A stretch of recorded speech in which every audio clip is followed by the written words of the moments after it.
Finally, we're going to start looking into time to CPA. So, like I said, you should only worry about a contact whose CPA is something dangerous or something within the reporting criteria that your captain sets out for you, or for whatever reason, something that you're concerned about. So something with a smaller CPA. But at the same time,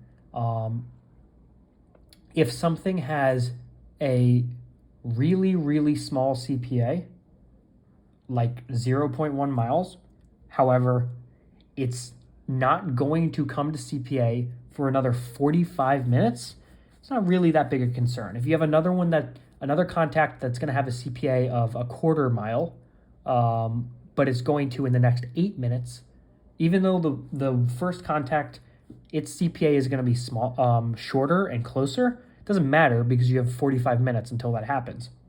So the one you should be worrying about is the one that has 8 minutes until it happens. Even if it's a CPA of a mile, as long as it's 8 minutes away, you kind of need to think about that first.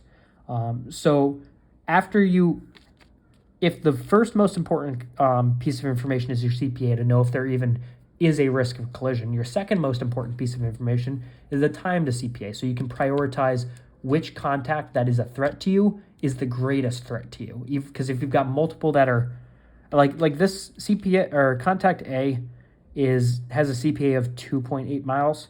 So that's really not a threat. But let's say your reporting criteria were 3 miles. Technically, you have to report this one too. But which one do we need to be worried about more? This one has a closer CPA, but what if this one happens first? We don't know. So we have to now put in the math necessary to determine what the time to CPA will be. So how you do that is you're comparing the speed of relative motion to the distance it still has to travel before it gets to its CPA. That's why we needed to calculate speed of relative motion. It's not important just in its own for its own sake. It's important to find time to CPA. So if we're comparing that to the distance to its CPA point, all we need to do is take from M2. We don't worry about M1 because we're not interested in the past here. This is the past. This is right now. So we're going to take from M2 to the CPA of contact A, take that distance, and measure it, see what it comes out to be. 7.1 miles, just about. So there are 7.1 miles between this point and this point. You come down here, and we're going to mark on the scale 7.1 miles, which is just barely above the 7, maybe not even that, maybe just like basically at 7.1 miles. So that is the distance that contact A is from its CPA. How fast is it going? Well, it's going 8 knots right here.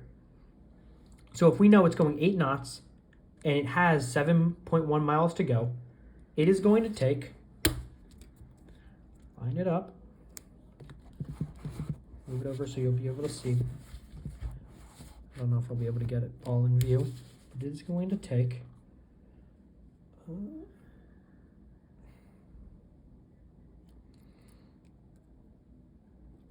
8 knots to go. That's not perfect. You have to get it perfect. 8 knots to go 7.1 miles. Intersects the time scale at 53 minutes.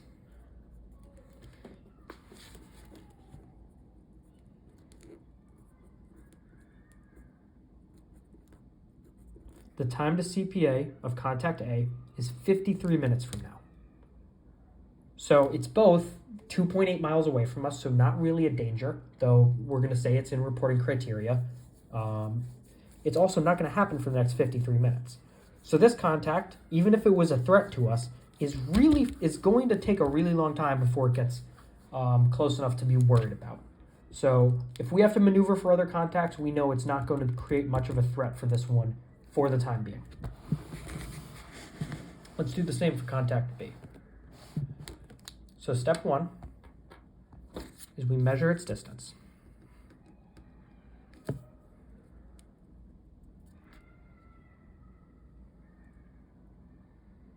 There, that is from M2 to the CPA. Then we bring it here, measure how far that is. It looks like 6 miles. Lands right at the 6. So it's going to take, contact B has 6 miles to go from M2 to the CPA. So here's 6 right there. I'll zoom in more. Here's 6. Contact B had a speed of relative motion of 10 knots. So we're going to take 10 knots for 6 miles. Measure it. It's going to hit at 36. Which again, if you did 60 D Street, 36 would be correct. So 36 minutes is the time to CPA of contact B. This is another reason why I like the maneuvering boards more than the radar transfer plotting sheets, because these calculations, while you have to draw on the page, it actually leaves a historical record, and you see the direct relationship between calculating the SRM and then using the SRM to find time to CPA. On the radar transfer plotting sheet, it's cleaner, there's less going on, there's less clutter.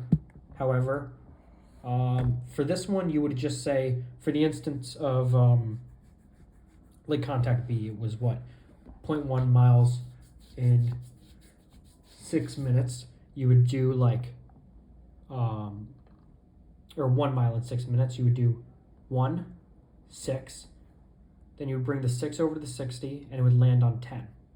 And then to find the 36 minutes, you would do 10, 6, or,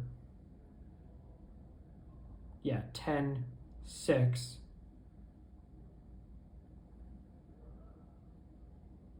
and then you would bring it,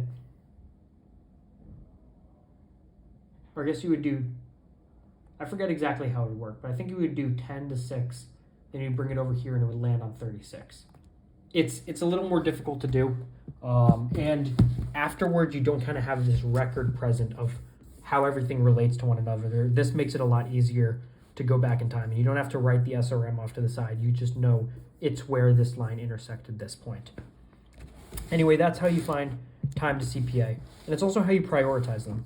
So now contact B is both a lot closer in terms of CPA, and it's going to happen a lot sooner. So this is our bigger problem. We don't really need to worry about contact A until contact B has already been dealt with. We do still have 36 minutes, so we have time to deal with it, but it is our priority.